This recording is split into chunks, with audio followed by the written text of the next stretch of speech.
Hal-hazırda Safariyə gedirəm. Burada Şri-Lankan Habarana şəhərindən Safariyə yola düşdüm. Filləri görmək üçün. Əgər imkan olsa başqa heyvanlar da görmək ehtimalı var deyiblər. Amma hələ ki bilmirik. Hici kişi ilə gedirik, Hici dayı ilə gedirik. Mən Hidayət deyib yaxalamışam. Burada səhər tezdən, yəni Safariyə qoşulduğumuz üçün başqa turist yoxdur.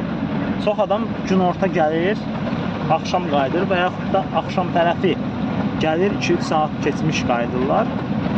Ərazi gördüyünüz kimi, yəni jungle, yəni cəngəlliyin başlanğıcıdır buralar. Cəngəllik buradan başlayır, artıq meşənin içərilərinə doğru gedir.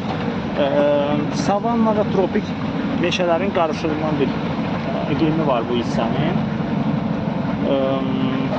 İstidir, hava dəhşət istidir. Buradan Safaridən qayıdandan sonra böyük ehtimalla Trincomalee şəhərinə gedəcəm və son dayanacağım ora olacaq. Və Trincomalee-də də qaldıqdan sonra artıq paytaxta qayıtmış olacaq. Çalışacağım qəşəng şəkildə çəkim. Fillərlə, heyvanlarla bağlı. Həyatımda, yəni ilk safarimdə, heç vaxt safarda olmayan biri kimi çalışacağım. Ən azından maraqlı görüntüləri qeydə alım. Sən də filmləri görmək istəyirəm. Gedək görək nə gördük. Yolda atıb tutur adamı, adamın öyrənin daşla dökülür burada.